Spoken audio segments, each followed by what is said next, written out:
Okay, good morning to everyone. നമ്മളിവിടെ പഠിക്കാൻ പോകുന്നത് 5th സെമസ്റ്റർ ഡിഗ്രി കുട്ടികൾക്കായിട്ട് കൊമേഴ്സ് അല്ലെങ്കിൽ BBA കുട്ടികൾക്കായിട്ട് വരുന്ന ഒരു പേപ്പറാണ് income tax law and account. നമ്മളിവിടെ നോക്കുന്ന ബുക്ക് അസസ്മെൻറ്റ് ഇയർ 2020-21 ആണ്. ഓക്കെ, അപ്പോൾ 20-21 അസസ്മെൻറ്റ് ഇയറിൽ വരുന്ന കാര്യങ്ങളാണ് പഠിക്കാൻ പോകുന്നത്. അപ്പോൾ ഇതിൻ്റെ പ്രീവിയസ് ഇയർ എന്ന് പറയുന്നത് 19-20. ഓക്കെ, അപ്പോൾ അതിനെക്കുറിച്ചുള്ള കൂടുതൽ ഡീറ്റെയിൽസ് നമുക്ക് വരുന്ന വീഡിയോസിൽ കാണും. എന്താണ് അസസ്മെൻറ്റ് ഇയർ എന്നും എന്താണ് പ്രീവിയസ് ഇയർ എന്നൊക്കെ. അപ്പോൾ നമുക്ക് ആദ്യം തന്നെ സബ്ജക്റ്റിലേക്ക് കടക്കാം. ഓക്കെ, അപ്പോൾ നമുക്ക് ആദ്യം തന്നെ ആദ്യ ചാപ്റ്ററായ basic concepts of income tax നോക്കാം. ഓക്കെ, അപ്പോൾ എന്താണ് ടാക്സ് എന്നുള്ളതാണ് ആദ്യം തന്നെ നമ്മൾ നോക്കാൻ പോകുന്നത്. ടാക്സ് എന്ന് വെച്ചാൽ ഒരു വ്യക്തിയുടെ അടുത്ത് നിന്നും അല്ലെങ്കിൽ ഒരു സിറ്റിസൻ്റെ അടുത്ത് നിന്നും, സിറ്റിസൺ അല്ലെങ്കിൽ ഒരു രാജ്യത്ത് താമസിക്കുന്ന ഒരു വ്യക്തിയുടെ അടുത്ത് നിന്നും ഒരു ഗവൺമെൻറ് നിർബന്ധമായിട്ടും വാങ്ങുന്ന ഒരു തുകയുടെ പേരാണ് ടാക്സ് എന്ന് വെച്ചാൽ. ഓക്കെ, ഗവൺമെൻറ് ഈടാക്കുന്ന ഒരു തുകയുടെ പേരാണ് ടാക്സ് എന്ന് വെച്ചാൽ. ഓക്കെ, അപ്പോൾ എന്തിനു വേണ്ടിയിട്ടാണെന്ന് വെച്ചാൽ ഗവൺമെൻറ്റിന് ഒരു രാജ്യം നടത്തി കൊണ്ടുപോകാനും ജനങ്ങൾക്ക് വേണ്ട സേവനങ്ങൾ നടത്താനും ആയിട്ട് ഗവൺമെൻറ്റിന് കാശിൻ്റെ ആവശ്യമുണ്ട്. അപ്പോൾ അതിനായിട്ട് ജനങ്ങളുടെ കയ്യിൽ നിന്ന് തന്നെ ടാക്സ് ഈടാക്കിയിട്ടാണ് ഗവൺമെൻറ് എന്ത് ചെയ്യുന്നതെന്ന് വെച്ചാൽ ജനങ്ങളുടെ ക്ഷേമത്തിന് വേണ്ടിയിട്ടും ജനങ്ങളുടെ സംരക്ഷണത്തിന് വേണ്ടിയിട്ടുമുള്ള എല്ലാ പ്രവർത്തനങ്ങളിലും ഏർപ്പെടുന്നത്. ഓക്കെ, അതിനാണ് ടാക്സ് പ്രധാനമായിട്ടും ഉപയോഗിക്കുന്നത്. അപ്പോൾ അതിൻ്റെ കാര്യങ്ങളാണ് ആദ്യത്തെ പാരഗ്രാഫിൽ പറയുന്നത്. ഓക്കെ, അപ്പോൾ പ്രധാനമായും നമ്മുടെ ഇന്ത്യയിൽ 2 തരം ടാക്സുകളാണുള്ളത്. ഒന്ന് ഡയറക്റ്റ് ടാക്സ്. ഡയറക്റ്റ് ടാക്സിൻ്റെ അണ്ടറിലാണ് ഇൻകം ടാക്സ് വരുന്നത്. അത് കഴിഞ്ഞിട്ട് അടുത്തതാണ് ഇൻഡയറക്റ്റ് ടാക്സ്. ഇൻഡയറക്റ്റ് ടാക്സിലാണ് പ്രധാനമായിട്ടും GST പോലുള്ള വാറ്റ്, GST, എക്സൈസ് ഡ്യൂട്ടി പോലുള്ള ടാക്സുകൾ വരുന്നത് ഇൻഡയറക്റ്റ് ടാക്സിലാണ്. ഡയറക്റ്റ് ടാക്സിലാണ് പ്രധാനമായിട്ടും ഇൻകം ടാക്സ് വരുന്നത്. അപ്പോൾ നമ്മളിവിടെ പഠിക്കുന്ന സബ്ജക്റ്റിൻ്റെ പേര് ഇൻകം ടാക്സ് ആണ്. നമുക്ക് കൂടുതലായിട്ട് ഇൻകം ടാക്സിലേക്ക് നോക്കിയാൽ മതി. ശ്രദ്ധിക്കുക, income tax. Income tax is a very important direct tax. It is collected by central government. Central government ആണ് ഇൻകം ടാക്സ് കളക്ട് ചെയ്യുന്നത്. It is a major source of revenue to the central government. But a major portion of income tax is collected is distributed to the state government. Okay, അപ്പോൾ income tax collect ചെയ്യുന്നത് central government ആണെങ്കിലും income ടാക്സിൻ്റെ വലിയൊരു ശതമാനം തുക state ഗവൺമെൻറ്റുകൾക്കും central government കൊടുക്കാറുണ്ട്. Okay, പക്ഷേ അത് ലെവി ചെയ്യുക അല്ലെങ്കിൽ അത് ഈടാക്കുന്നത് സെൻട്രൽ ഗവൺമെൻറ് ആണ്. സെൻട്രൽ ഗവൺമെൻറ്റിനാണ് ഇൻകം ടാക്സിന് മുകളിലുള്ള അധികാരമുള്ളത്. അടുത്തതായിട്ട് history of income tax in India. ഇന്ത്യയിലെ ഇൻകം ടാക്സിൻ്റെ ചരിത്രത്തെക്കുറിച്ചാണ് ചോദിക്കുന്നത്. Okay, in India income tax was introduced in the year 1860. 1860-കളിലാണ് ഇൻകം ടാക്സ് ഇന്ത്യയിൽ വരുന്നത്. സർ ജെയിംസ് വിൽസൺ ആണ് ഇൻകം ടാക്സ് ഇന്ത്യയിൽ ഇൻട്രൊഡ്യൂസ് ചെയ്യുന്നത്. ഇദ്ദേഹം ബ്രിട്ടീഷ് ഗവൺമെൻറ്റിന് വന്ന നഷ്ടം, അതായത് ശിപ്പായി ലഹള എന്ന് നമ്മൾ അറിയപ്പെടുന്ന ആദ്യത്തെ സ്വാതന്ത്ര്യ സമരത്തിൽ ബ്രിട്ടീഷ് ഗവൺമെൻറ്റിന് ഒരുപാട് നഷ്ടം വന്നു. അതിന് ഫലമായിട്ട് sir James Wilson 1850 sir James Wilson എന്ന് പറയുന്ന വ്യക്തി ഇൻകം ടാക്സ് ഇന്ത്യയിൽ ഇൻട്രൊഡ്യൂസ് ചെയ്തിട്ടുണ്ട്. ഓക്കെ, അപ്പോൾ 1886-ലാണ് പിന്നീട് ഇതിലൊരു മാറ്റം വരുന്നത്. ഇൻകം ടാക്സ് ആക്ട് പാസ്സാക്കിയത് 1886. This act remained in force up to 1917. 1917 വരെ 1886 പാസ്സാക്കിയ ഇൻകം ടാക്സ് ആക്ട് 17 വരെ തുടർന്നു. 17 ശേഷം പുതിയ ആക്ട് പാസ്സാക്കി. അതിനുശേഷം 61-ലാണ് മാറ്റുന്നത്. 61-ലെ പാസ്സാക്കിയ നിയമം 62-ലാണ് പ്രാബല്യത്തിൽ വന്നത്. അതിനുശേഷം ഇൻകം ടാക്സ് ആക്ടിൽ കാര്യമായ മാറ്റങ്ങൾ വന്നിട്ടില്ല. ആ ആക്ട് ഇപ്പോഴും 1961-62 കാലഘട്ടങ്ങളിലായിട്ട് നിലനിൽക്കുന്നതാണ്. ഓക്കെ, അതിനുശേഷം കമ്പനീസ് ആക്ട് എന്ന പോലെ ഇൻകം ടാക്സ് ആക്ടിന് കാര്യമായിട്ടൊരു മാറ്റം വന്നിട്ടില്ല. ഓക്കെ, അപ്പോൾ ഇൻകം ടാക്സ് ലോയിൽ അല്ലെങ്കിൽ ഇൻകം ടാക്സിൻ്റെ നിയമാവലിയിൽ എന്തൊക്കെ കാര്യങ്ങളാണ് പെടുന്നത് എന്ന് വെച്ചാൽ income tax act of 1961. Okay, അപ്പോൾ ഇൻകം ടാക്സ് ആക്ടിൻ്റെ വർഷം എത്രയാണെന്ന് ചോദിച്ചാൽ അത് 1961 ആണ്. അത് നിലവിൽ വന്നത് 1961 ആണ്. പിന്നെ അത് നിയമപരമായിട്ട് പ്രാബല്യത്തിൽ വരുന്നത് 62-ലാണ്. ഓക്കെ, ഇൻകം ടാക്സ് റൂൾസ്, ഈ ആക്ടിനെ സംബന്ധിച്ചുള്ള എന്താണ് റൂൾസ് നിലവിൽ വന്നത് 1962-ലാണ്. പിന്നെ ഒരുപാട് നോട്ടിഫിക്കേഷൻസ് ഉണ്ട് ഇൻകം ടാക്സുമായിട്ട് ബന്ധപ്പെട്ടിട്ട്. ഗവൺമെൻറ് ഇറക്കുന്ന നോട്ടിഫിക്കേഷൻസ്, സർക്കുലേഴ്സ്. ഇപ്പോൾ നമ്മൾ ഈ ഒരു സമയത്ത്, അതായത് നവംബർ മാസം 2020 കൊറോണ വ്യാപനത്തെ തുടർന്ന് ഇൻകം ടാക്സ് റിട്ടേൺ ഫയൽ ചെയ്യുന്നതൊക്കെ ഗവൺമെൻറ് ഒരുപാട് കാലത്തേക്ക് നീട്ടിയിട്ടുണ്ട്. ജൂലൈയിൽ ഫയൽ ചെയ്യേണ്ടത് ഡിസംബറിലേക്ക് നീട്ടിയിട്ടുണ്ട്. അപ്പോൾ അതൊക്കെ ഗവൺമെൻറ്റിൻ്റെ നോട്ടിഫിക്കേഷൻസ്, സർക്കുലേഴ്സും പ്രകാരമാണ് മാറ്റങ്ങൾ വരുത്തുന്നത്. ഓക്കെ, പിന്നെ ജുഡീഷ്യൽ ഡിസിഷൻസ്, എന്തെങ്കിലും നിയമപരമായിട്ട് എന്തെങ്കിലും ഡിസിഷൻസ്, ഏതെങ്കിലും ഹൈക്കോടതിയോ കീഴ്ക്കോടതിയോ അല്ലെങ്കിൽ സുപ്രീം കോടതിയോ ഏതെങ്കിലും വിധിക്ക് ഏതെങ്കിലും ഒരാൾ ഇൻകം ടാക്സിനെതിരെയോ അല്ലെങ്കിൽ അതിൻ്റെ നിയമാവലിക്കെതിരെയോ ഒരു കേസ് കൊടുക്കുകയും കോടതി അയാൾക്ക് അനുകൂലമായിട്ടോ അല്ലെങ്കിൽ ടാക്സ് അതോറിറ്റിക്ക് അനുകൂലമായിട്ടോ ഒരു വിധി പ്രഖ്യാപിച്ചു കഴിഞ്ഞാൽ അതും ഇൻകം ടാക്സിൻ്റെ ലോയിൽ പെടുന്നൊരു കാര്യമായിട്ട് പരിഗണിക്കും. ഓക്കെ, അപ്പോൾ 4 കാര്യങ്ങളാണ് ഇൻകം ടാക്സ് ലോയിൽ പെടുന്നത്. ഇൻകം ടാക്സിൻ്റെ നിയമത്തിൽ പെടുന്ന 4 കാര്യങ്ങളാണ്: 61 പാസ്സാക്കിയ ഇൻകം ടാക്സ് ആക്ട്, 62 പ്രാബല്യത്തിൽ വന്ന ഇൻകം ടാക്സ് റൂൾസ്, അതേപോലെ ഗവൺമെൻറ് ഇറക്കുന്ന നോട്ടിഫിക്കേഷൻസ്, സർക്കുലേഴ്സ്, പിന്നെ എന്തായിരുന്നു ക്ലാരിഫിക്കേഷൻസ്, അത് കഴിഞ്ഞിട്ട് ജുഡീഷ്യൽ ഡിസിഷൻസ്, ഏതെങ്കിലും ഒരു ജഡ്ജി വിധിക്കുന്ന തീരുമാനങ്ങൾ. ഇത്രയും കാര്യങ്ങളാണ് ഇൻകം ടാക്സ് ലോയിൽ പെടുന്നത്. അടുത്തതായിട്ട് ഫിനാൻസ് ആക്ട് ആണ്. Finance act. അപ്പോൾ ഫിനാൻസ് ആക്ടിന് വളരെ പ്രാധാന്യമുണ്ട് ഇൻകം ടാക്സുമായിട്ട്. മിനിസ്ട്രി ഓഫ് ഫിനാൻസ് ആണ് ഇൻകം ടാക്സിൻ്റെ സ്ലാബ് നിശ്ചയിക്കുന്നത്. നമ്മുടെ യൂണിയൻ ബഡ്ജറ്റിലാണ് എല്ലാ വർഷവും ഇൻകം ടാക്സിൻ്റെ സ്ലാബ്, എത്ര വരുമാനത്തിന് മുകളിൽ പോകുന്ന വ്യക്തികളാണ് ഇൻകം ടാക്സ് അടയ്ക്കാൻ ബാധ്യതയുള്ളത് എന്ന് തീരുമാനിക്കും. അതേപോലെ മറ്റൊരു പ്രധാനപ്പെട്ട ഒരു ആക്റ്റാണ് ഫിനാൻസ് ആക്ട്. കാര്യം നമുക്കെല്ലാവർക്കും അറിയാം, നമ്മുടെ യൂണിയൻ ബഡ്ജറ്റിൽ കേന്ദ്ര ഗവൺമെൻറ് ഇറക്കുന്ന യൂണിയൻ ബഡ്ജറ്റിലാണ് ഇൻകം ടാക്സിൻ്റെ സ്ലാബ് എത്രയാണ് എന്ന് നിശ്ചയിക്കുന്നത്. എത്ര വരുമാനത്തിന് മുകളിൽ പോകുന്ന വ്യക്തികളാണ് ഇൻകം ടാക്സ് അടയ്ക്കാൻ ബാധ്യതയുള്ളത് എന്ന് തീരുമാനിക്കുന്നത് യൂണിയൻ ബഡ്ജറ്റിലാണ്. അത് ഫിനാൻസ് ഗവൺമെൻറ് ആണ് ഇറക്കുന്നത്. അതുകൊണ്ട് ഫിനാൻസ് ആക്ടിൽ ഇൻകം ടാക്സുമായിട്ട് വളരെ അടുത്ത ബന്ധമുണ്ട്. അത് കഴിഞ്ഞിട്ട് അടുത്തതാണ് central board of direct taxes, CBDT. CBDTൻ്റെ ഫുൾ ഫോം എന്ന് പറയുന്നത് central board of direct taxes. Okay, അപ്പോൾ CBDT is the supreme authority of income tax in India. Income ടാക്സിൻ്റെ സുപ്രീം അതോറിറ്റി എന്ന് പറയുന്നത് CBDT അല്ലെങ്കിൽ central board of direct taxes ആണ്. Okay, അടുത്തതായിട്ട് ഇൻകം ടാക്സ് ആക്ടിൽ പറയുന്ന ഡെഫിനിഷൻസ് ആണ്. ഓക്കെ, ഇൻകം ടാക്സ് ആക്ടിൽ പറയുന്ന ഡെഫിനിഷൻസ് ആണ്. ആദ്യമായിട്ട് ഇൻകത്തിനെ ഡിഫൈൻ ചെയ്തിരിക്കുന്നത് ഇൻകം ടാക്സ് ആക്ടിൽ എങ്ങനെയാണ് എന്നത് നോക്കണം. സെക്ഷൻ 2 പ്രധാനമായിട്ടും എല്ലാ ഡെഫിനിഷൻസും വരുന്നത്. ഓക്കെ, അപ്പോൾ ഓരോ സബ്സെക്ഷനായിട്ട് ഓരോ ടോപ്പിക്കിനെ അല്ലെങ്കിൽ ഓരോ ഐറ്റംസിനെ ഡിഫൈൻ ചെയ്ത് വെച്ചിരിക്കുന്നുണ്ട് ഇൻകം ടാക്സിൽ. പക്ഷേ സെക്ഷൻ 2 പ്രധാനമായിട്ടും ഇൻകം ടാക്സിൻ്റെ എല്ലാ ഡെഫിനിഷൻസും വരുന്നത്. ഓക്കെ, അപ്പോൾ സെക്ഷൻ 2 സബ്സെക്ഷൻ 24, സെക്ഷൻ 2 സബ്സെക്ഷൻ 24 ഇൻകത്തിനെ ഡിഫൈൻ ചെയ്തിരിക്കുന്നത്. ഓക്കെ, അപ്പോൾ the term income has not been defined in the act. അതായത് ഇൻകം എന്ന് പറഞ്ഞിട്ട് ഇൻകം എന്താണ് എന്ന് ഒറ്റ വാക്കിൽ ഡിഫൈൻ ചെയ്തിട്ടില്ല. ഒരുപാട് ഐറ്റംസ് പറഞ്ഞിട്ട് ഇതൊക്കെ ഇൻകം ആയിട്ട് പെടും എന്നതാണ് മെയിനായിട്ടും ഇൻകം ടാക്സിൽ ഡിഫൈൻ ചെയ്ത് വെച്ചിരിക്കുന്നത്. അപ്പോൾ ഇൻകത്തിന് ഡെഫിനിഷൻ കൊടുത്തിട്ടില്ല. ഓക്കെ, അപ്പോൾ എന്തൊക്കെ ഐറ്റംസ് ആണ് ഇൻകത്തിൽ വരുന്നത്, ഇൻകം ആയിട്ട് വരുന്നത് എന്തൊക്കെയാണെന്ന് വെച്ചാൽ, പ്രോഫിറ്റ് അല്ലെങ്കിൽ ഗെയിൻ, എന്തെങ്കിലും ലാഭം ഉണ്ടാവുകയാണെങ്കിൽ അത് ഇൻകം ആയിട്ട് പരിഗണിക്കുന്നുണ്ട് സെക്ഷൻ 2 സബ്സെക്ഷൻ 24 പ്രകാരം. അത് കഴിഞ്ഞ് ഡിവിഡൻഡ് അല്ലെങ്കിൽ ഇൻട്രസ്റ്റും കിട്ടുകയാണെങ്കിൽ, നമ്മൾ ഒരു ഷെയറിൽ നിക്ഷേപിച്ച അവിടെ നിന്നും ഡിവിഡൻഡോ അല്ലെങ്കിൽ ഒരു ലോങ് ടേം ആയിട്ടുള്ളൊരു ഇൻവെസ്റ്റ്മെൻറ്റ് നടത്തിയിട്ട് അവിടെ നിന്നൊരു ഇൻട്രസ്റ്റോ കിട്ടുകയാണെങ്കിൽ അത് ഇൻകം ആയിട്ട് പരിഗണിക്കുന്നു. അത് കഴിഞ്ഞിട്ട് മൂന്നാമത്തത് voluntary contribution received by a trust created for charitable or religious purpose. Religious ആയിട്ടുള്ള ഓർഗനൈസേഷൻസിനോ അല്ലെങ്കിൽ ചാരിറ്റി ഓർഗനൈസേഷൻസിനോ വോളണ്ടറി ആയിട്ട് കിട്ടുന്ന കോൺട്രിബ്യൂഷൻസ്, സംഭാവനകൾ, അതും ഇൻകം ആയിട്ട് പരിഗണിക്കുന്നുണ്ട്. അത് കഴിഞ്ഞിട്ട് അടുത്തത് സാലറി, അലവൻസസ്, പെർക്വിസിറ്റ്സ് എക്സെട്ര. സാലറി, ശമ്പളം കിട്ടുകയാണെങ്കിൽ അത് ഇൻകമാണ്.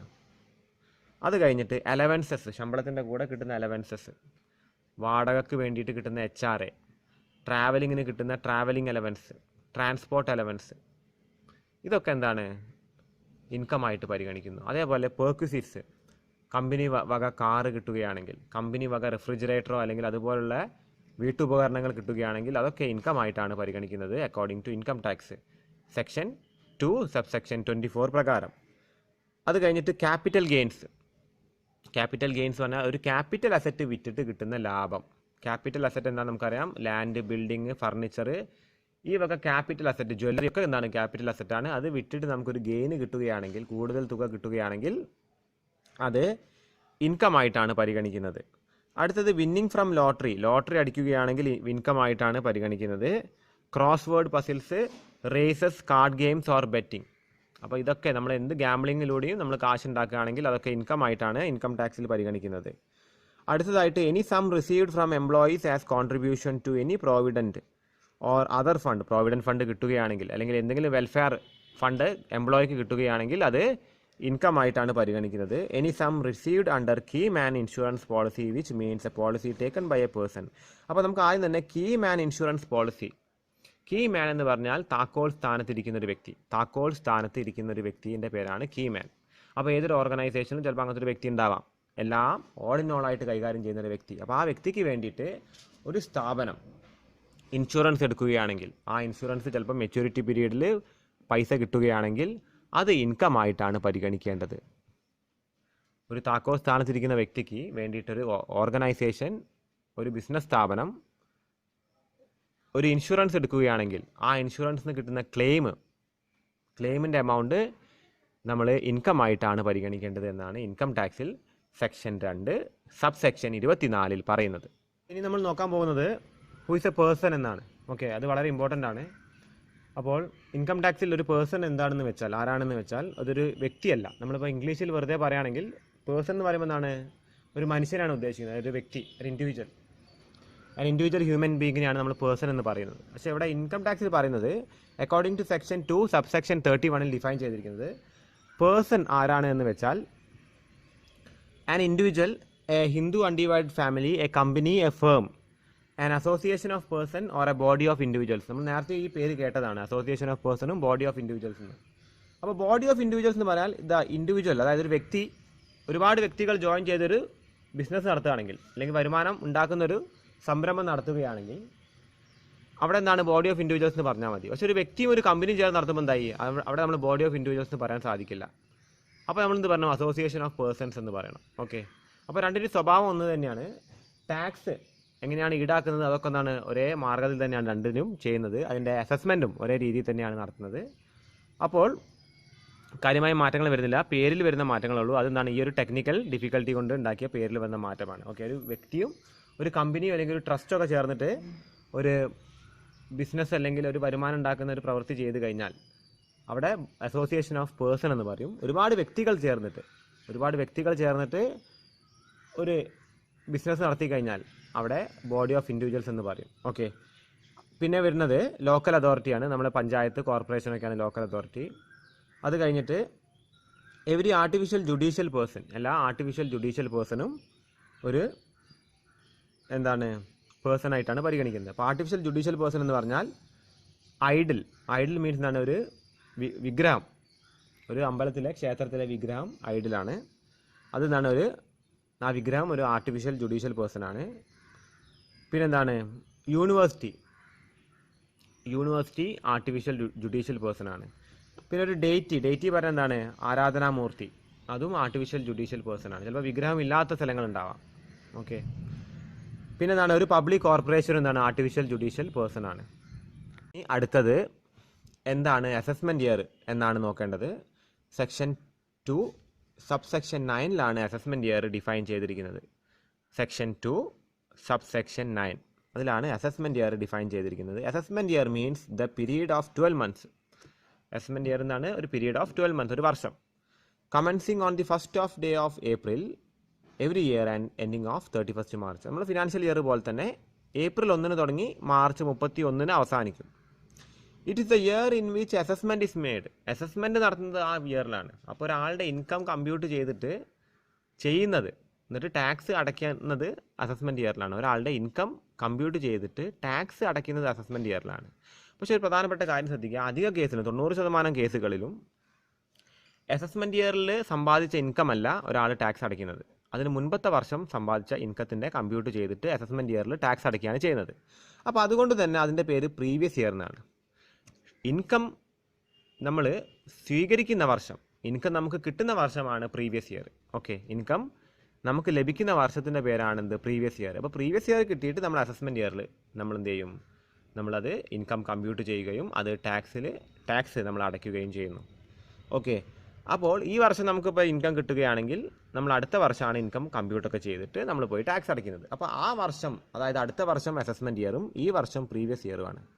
ഇനിയിപ്പോൾ നമ്മൾ ഈ വർഷം നമ്മൾ എന്താ ചെയ്യുന്നത്, നമ്മൾ അസസ്മെൻറ്റ് എന്താ ചെയ്യുന്നത്, നമ്മൾ കഴിഞ്ഞ വർഷം കിട്ടിയ ഇൻകമാണ് നമ്മൾ അസസ് ചെയ്യുക. അപ്പോൾ അത് പ്രീവിയസ് ഇയർ, കഴിഞ്ഞ വർഷത്തെ ഇൻകം അല്ലെങ്കിൽ കഴിഞ്ഞ വർഷം പ്രീവിയസ് ഇയറും ഈ വർഷം അസസ്മെൻറ്റ് ഇയറാണ്. നമ്മൾ ഈ വർഷം അസസ്മെൻറ്റ് നടത്തിയിട്ട് ഇൻകം ടാക്സ് അടയ്ക്കുകയാണെങ്കിൽ. ഓക്കെ, അപ്പോൾ പ്രീവിയസ് ഇയർ നമ്മൾ എന്താണ്, സെക്ഷൻ 3 ഡിഫൈൻ ചെയ്തിരിക്കുന്നത്. പ്രീവിയസ് ഇയർ എവിടെയാണ് ഡിഫൈൻ ചെയ്തിരിക്കുന്നത്, സെക്ഷൻ 3 ഇവിടെ ഡിഫൈൻ ചെയ്തിരിക്കുന്നത്. ഓക്കെ, അപ്പോൾ previous year means financial year immediately preceding the assessment year. It is A year in which income is earned. Okay, ഒരു ചോദ്യം ശ്രദ്ധിക്കുക. Illustration 1. Mr. Gopal was appointed as an accountant in a company on 1st August 2019. State the previous year and the assessment year. Okay, Mr. Gopal 1st August 2019 ഒരു കമ്പനിയിൽ accountant ആയിട്ട് ജോലിക്ക് പ്രവേശിച്ചു. ഇദ്ദേഹത്തിൻ്റെ previous ഇയറും ഇദ്ദേഹത്തിൻ്റെ അസസ്മെൻറ്റ് ഇയറും എന്താണ് എന്നത് വ്യക്തമാക്കാനാണ് ചോദ്യം പറയുന്നത്. അപ്പോൾ സൊല്യൂഷൻ നിങ്ങൾ ശ്രദ്ധിക്കുക. Previous year is from 1st August 2019 to 31st March 2020. Okay, August 1 മുതൽ മാർച്ച് 31, 2020 മാർച്ച് 31 വരെയാണ് ഇദ്ദേഹത്തിൻ്റെ പ്രീവിയസ് ഇയർ. അപ്പോൾ ആ വർഷക്കാലം ആണ് ഇയാൾ ആദ്യമായിട്ട് പണം സമ്പാദിക്കുന്നത് അല്ലെങ്കിൽ ഇൻകം സമ്പാദിക്കുന്നത്. അപ്പോൾ ഇദ്ദേഹത്തിൻ്റെ അസസ്മെൻറ്റ് ഇയർ, ആ വർഷത്തെ അസസ്മെൻറ്റ് ഇയർ വരാൻ പോകുന്നത് തൊട്ടടുത്ത വർഷമായ 1st April 2020, ഏപ്രിൽ 1, 2020 മുതൽ 31 മാർച്ച് 2021 വരെയാണ് ഇദ്ദേഹത്തിൻ്റെ അസസ്മെൻറ്റ് ഇയർ വരാൻ പോകുന്നത്. ഓക്കെ, അപ്പോൾ ഇതാണ് ഒരു ബേസിക് ആയിട്ടുള്ളൊരു ചെറിയൊരു ക്വസ്റ്റ്യൻ ആണ്. താഴെ കൊടുത്തിരിക്കുന്നത് ശ്രദ്ധിക്കുക. Exceptions to the general rule of accelerated assessment in certain cases. ചില പ്രത്യേക സാഹചര്യങ്ങളിൽ പ്രീവിയസ് ഇയർ തന്നെ അസസ്മെൻറ്റ് ഇയർ ആയിട്ട് പരിഗണിക്കും. അതായത് നമ്മൾ ഏത് വർഷമാണോ ഇൻകം നമ്മൾ സമ്പാദിക്കുന്നത് ആ വർഷം തന്നെ നമ്മൾ അസസ്മെൻറ്റ് നടത്തിയിട്ട് നമ്മൾ ഇൻകം ടാക്സ് അടയ്ക്കണമെന്ന നിയമം, അത് തന്നെ അസസ്മെൻറ്റ് ഇയറുമായിട്ട് പരിഗണിക്കണം എന്ന് പറയുന്ന നിയമം ചില കേസുകളിലുണ്ട്. സാഹചര്യങ്ങളാണ് നിലവിലുള്ളത് എങ്കിൽ ആക്സിലറേറ്റഡ് അസസ്മെൻ്റ് ആണ് നടത്തേണ്ടത് എന്നാണ് നിയമം പറയുന്നത്.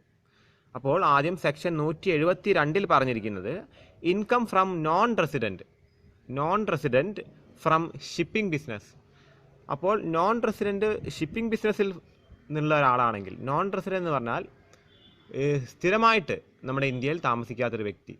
ഇപ്പോൾ അടിസ്ഥാനമായിട്ട് നമുക്ക് ആദ്യം അത് കാണാം, സ്ഥിരമായിട്ട് ഇന്ത്യയിൽ താമസിക്കാത്തൊരു വ്യക്തി. പക്ഷേ നോൺ റെസിഡൻറ്റ് കുറച്ചും കൂടി ഡീറ്റെയിൽഡ് ആയിട്ടുള്ളൊരു ഡെഫിനിഷൻ ഇൻകം ടാക്സ് ലോയിലുണ്ട്. അപ്പോൾ നമുക്ക് വരുന്ന വീഡിയോസിൽ അത് കാണാം. ഇപ്പോൾ നമ്മൾ മനസ്സിലാക്കേണ്ടത് സ്ഥിരമായിട്ട് ഇന്ത്യയിൽ താമസിക്കാത്ത വ്യക്തി, സിറ്റിസൺഷിപ്പുമായിട്ട് ബന്ധമില്ല, ഇന്ത്യയുടെ പൗരത്വമായിട്ട് ബന്ധമില്ല, സ്ഥിരമായിട്ട് ഇന്ത്യയിൽ താമസിക്കാത്തൊരു വ്യക്തി, അദ്ദേഹം ഷിപ്പിംഗ് ബിസിനസ്സിലാണ് പ്രവർത്തിക്കുന്നത് എന്ന് വെച്ചാൽ.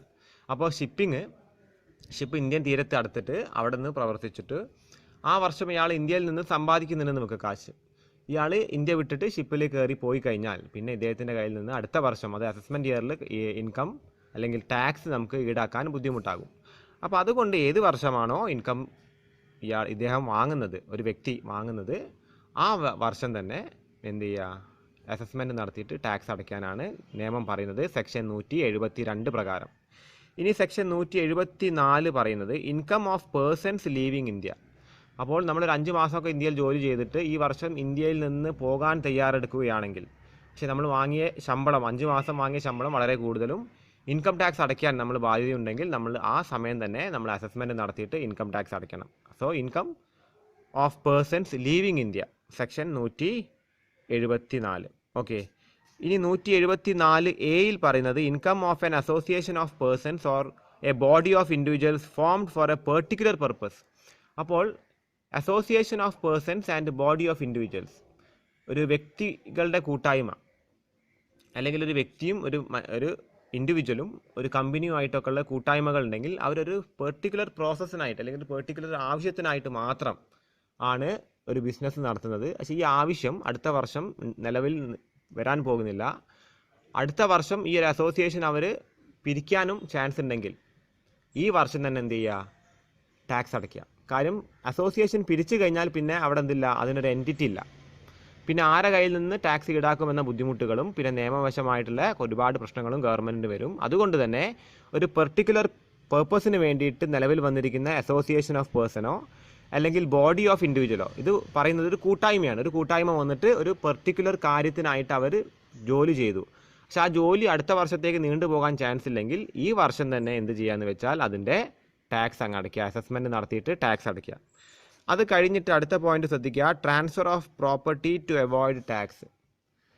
പ്രോപ്പർട്ടി മറിച്ചു കൊടുക്കുക, പ്രോപ്പർട്ടി ട്രാൻസ്ഫർ ചെയ്യുക, മറ്റൊരാൾക്ക് കൈമാറ്റം ചെയ്യാൻ എന്തിനു വേണ്ടിയിട്ട്, ടാക്സ് അടയ്ക്കുന്നതിൽ നിന്ന് അവോയ്ഡ് ചെയ്യാനായിട്ട്, ടാക്സ് അടയ്ക്കുന്നതിൽ നിന്ന് രക്ഷപ്പെടാനായിട്ട് പ്രോപ്പർട്ടി കൈമാറ്റം ചെയ്യുകയാണെങ്കിൽ സെക്ഷൻ 175 പറയുന്നത് ഈ വർഷം തന്നെ നിങ്ങൾ ടാക്സ് അടയ്ക്കണം, അസസ്മെൻറ്റ് നടത്തിയിട്ട് ടാക്സ് അടയ്ക്കണം എന്നാണ്.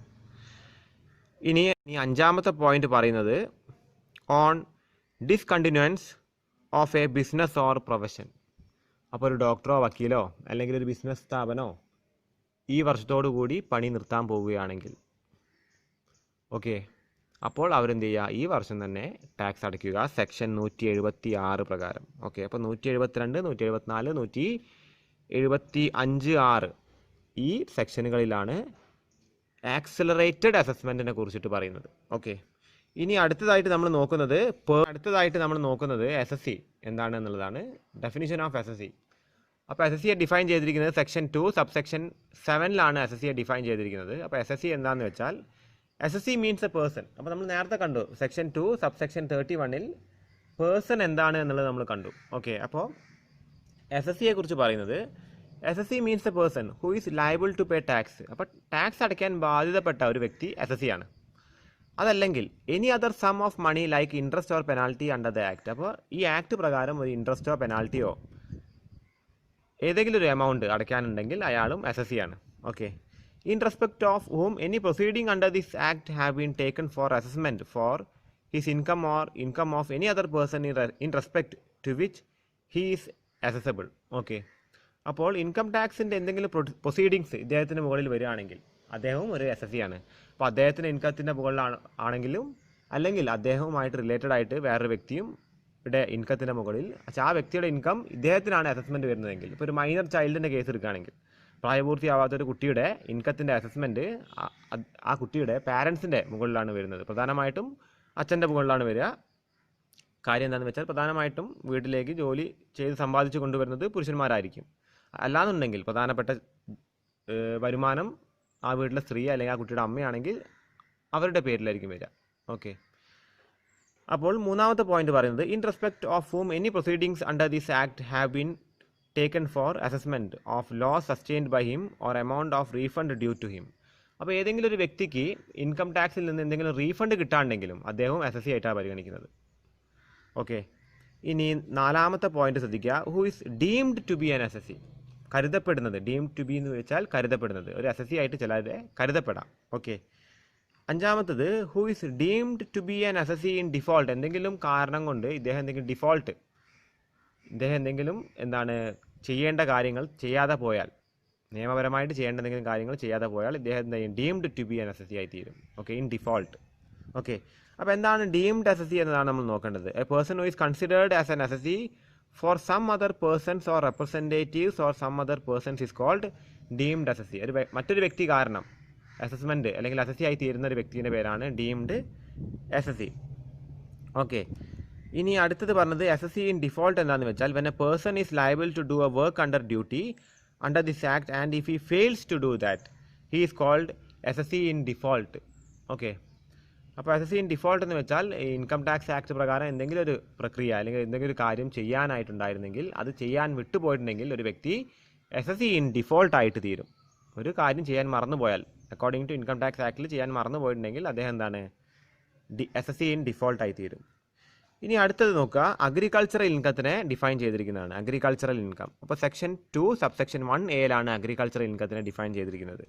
അപ്പോൾ any rent or revenue derived from land which is situated in India and is used for agricultural purposes and any income derived from such land by agricultural operations or any process or sale of such produce and any income from farmhouse is treated as agricultural income. അപ്പോൾ ഇവിടെ പ്രധാനമായിട്ട് ശ്രദ്ധിക്കേണ്ടത് section 2 subsection 1(a)ലാണ് agricultural ഇൻകത്തിനെ define ചെയ്തിരിക്കുന്നത്. പക്ഷേ വളരെ പ്രധാനപ്പെട്ട ഒരു ടോപ്പിക്കാണ് അഗ്രികൾച്ചറൽ ഇൻകം. അതൊരു സെപ്പറേറ്റ് ചാപ്റ്ററും കൂടിയാണ്. കാര്യം അഗ്രികൾച്ചറൽ ഇൻകത്തിന് ജനറലി ഇൻകം ടാക്സ് വരുന്നില്ല, പക്ഷേ ടാക്സ് വേറെ വരുന്നുണ്ട്. ഇൻകം ടാക്സ് കാര്യമായിട്ട് അഗ്രികൾച്ചർ ഇൻകത്തിന് വരുന്നില്ല.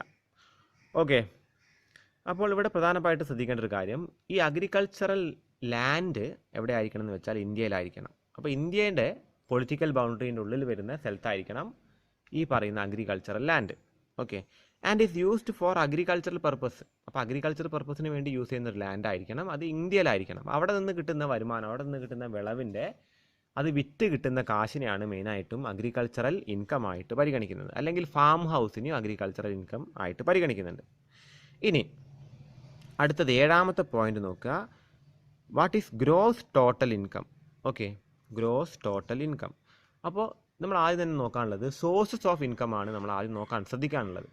അപ്പോൾ നമുക്ക് ഒന്നുകിൽ സാലറി എന്ന് പറഞ്ഞത് ഒരു സോഴ്സാണ്, അല്ലെ നമുക്കൊരു എംപ്ലോയർ നമുക്ക് തരുന്ന ഒരു വരുമാനമാണ്. നമ്മൾ അയാൾക്ക് സേവനം ചെയ്ത് കൊടുക്കുമ്പോൾ ഒരു എംപ്ലോയർ തരുന്ന വരുമാനത്തിൻ്റെ പേരാണ് സാലറി. അതേപോലെ തന്നെ സാലറി വാങ്ങുന്ന ഒരാൾക്ക് ചിലപ്പോൾ എന്തെങ്കിലും സൈഡ് ബിസിനസ് ഉണ്ടാവാം, അപ്പോൾ അയാൾക്ക് അതിൽ നിന്ന് പ്രോഫിറ്റ് കിട്ടുന്നുണ്ടാവാം, അപ്പോൾ അതും മറ്റൊരു സോഴ്സാണ്. ഇതേപോലെ ഇയാൾക്ക് എന്തായിരിക്കാം, ഇയാൾക്കൊരു ഇൻവെസ്റ്റ്മെൻറ്റ് ഉണ്ടായിരിക്കാം, അവിടെ നിന്ന് ഇയാൾക്ക് ഇൻട്രസ്റ്റ് കിട്ടുന്നുണ്ടായിരിക്കാം, ഡിവിഡൻഡ് കിട്ടുന്നുണ്ടായിരിക്കാം, പെട്ടെന്ന് ഇയാൾക്ക് ലോട്ടറി അടിച്ചിട്ടുണ്ടായിരിക്കാം. ഓക്കെ, അപ്പോൾ ഇതൊക്കെ ഒരുപാട് സോഴ്സുകളിൽ നിന്ന് ചിലപ്പോൾ ഒരു വർഷം നമുക്ക് വരുമാനം വന്നേക്കാം. അപ്പോൾ ഒറ്റ സോഴ്സ് മാത്രമല്ല എടുക്കുക, എല്ലാം കൂടി നമ്മൾ എന്ത് ചെയ്യും, ആഡ് ചെയ്യും. അപ്പോൾ അതിൻ്റെ പേരാണ് ഗ്രോസ് ടോട്ടൽ ഇൻകം. ഓക്കെ, അപ്പോൾ ഹെഡ്സ് ഓഫ് ഇൻകംസ് ഉണ്ട്, 5 ഹെഡ്സ് ഓഫ് ഇൻകംസ് ഉണ്ട്, നമുക്കത് പഠിക്കാനുണ്ട്. ഓക്കെ, അപ്പോൾ ഇവിടെയാണ് ഗ്രോസ് ടോട്ടൽ ഇൻകം വരുന്നത്. ഒന്നും കൂടി വിശദമായിട്ട് പറയുകയാണെങ്കിൽ, ഓക്കെ, അപ്പോൾ ഇവിടെ ശ്രദ്ധിക്കുക, ഗ്രോസ് ടോട്ടൽ ഇൻകം എന്നതുകൊണ്ട് ഉദ്ദേശിക്കുന്നത് ഇൻകം ടാക്സിൽ ഇൻകത്തിനെ 5 ഹെഡുകളായിട്ടാണ് തിരിച്ചിരിക്കുന്നത്, 5 തരം ഇൻകം ആയിട്ടാണ് തിരിച്ചിരിക്കുന്നത്. ഓക്കെ, അപ്പോൾ ആദ്യം പറയുന്നത് ഇൻകം ഫ്രം സാലറിയാണ്, സാലറി ആയിട്ട് കിട്ടുന്ന ഇൻകം. ഓക്കെ, അപ്പോൾ അതൊക്കെ ഓരോ ചാപ്റ്റേഴ്സാണ്. ഓക്കെ, അപ്പോൾ അത് നമ്മൾ വിശദമായിട്ട് ഓരോന്ന് നോക്കും. അത് കഴിഞ്ഞ് അടുത്തത് income from house property.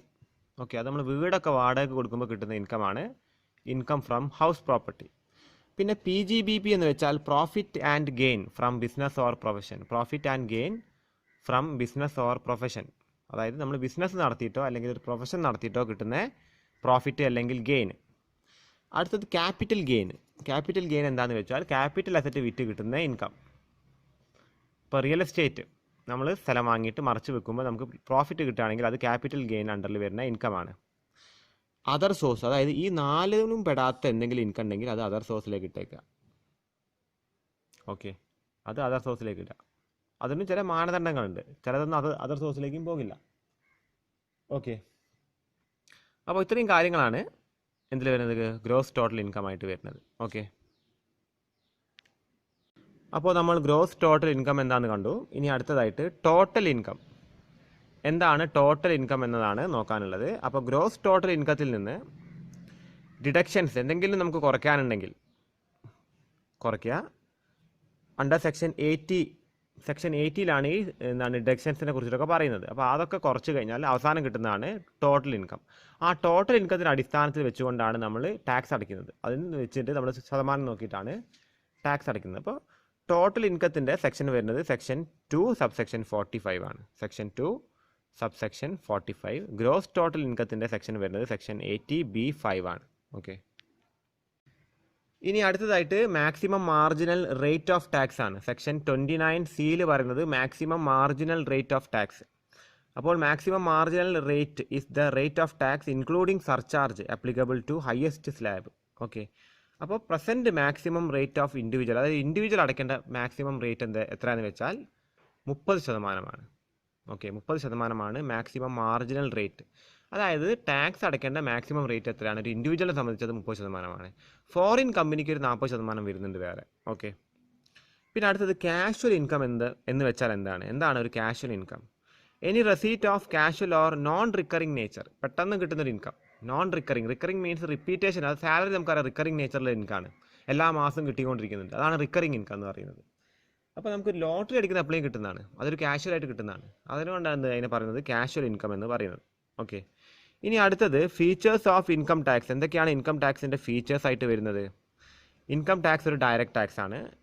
It is an annual tax. Income tax ഒരു ആനുവൽ ടാക്സ് ആണ്, വാർഷികമായിട്ടാണ് നമ്മൾ ഇൻകം ടാക്സ് അടയ്ക്കുന്നത്. It is collected by the central government. Income tax collect ചെയ്യുന്ന ആരാണ്? സെൻട്രൽ ഗവൺമെൻറ് ആണ്. 5 ഹെഡുകൾ വരുന്നുണ്ട് ഇൻകം ടാക്സിൽ. Salary, house property, profit and gain of business or profession, capital gain and income from other source നമ്മൾ പറഞ്ഞു കഴിഞ്ഞു. അടുത്തത് tax rate is fixed by annual finance act. ഞാൻ നേരത്തെ പറഞ്ഞു, ഫിനാൻസ് ആക്ട് പ്രകാരം യൂണിയൻ ബഡ്ജറ്റിൽ ഫിനാൻസ് മിനിസ്റ്ററാണ് ടാക്സ് റേറ്റ് തീരുമാനിക്കുന്നതും സ്ലാബ് തീരുമാനിക്കുന്നതും. Any income from legal or illegal is taxable. ഇപ്പോൾ ഇല്ലീഗൽ ആണെന്ന് വെച്ചാൽ ജയിലിൽ കിടന്നാൽ മാത്രം പോരാ, ഇൻകം വാങ്ങിക്കഴിഞ്ഞാൽ അതിന് നമ്മൾ ടാക്സും കൂടി അടയ്ക്കണം. ഓക്കെ, അപ്പോൾ ഇത്രയും കാര്യങ്ങളാണ് ഫീച്ചേഴ്സ് ഓഫ് ഇൻകം ടാക്സിൽ വരുന്നത്. അപ്പോൾ അതാണ് നമ്മുടെ ഫസ്റ്റ് ചാപ്റ്റർ, ഇൻകം ടാക്സിൻ്റെ ബേസിക് കോൺസെപ്റ്റ്സ്. വളരെ ഇമ്പോർട്ടൻറ്റ് ചാപ്റ്ററാണ്. ഇത് കൃത്യമായിട്ട് അറിഞ്ഞു വെച്ചാലാണ് കണക്കുകൾ ചെയ്യുന്ന നേരത്തും പിന്നെ ഇതിൽ ചോദ്യങ്ങൾ വരുമ്പോൾ അതിനൊരു അടിസ്ഥാനം നമുക്ക് സ്ട്രോങ് ആക്കാൻ സാധിക്കുകയുള്ളൂ. ഓക്കെ.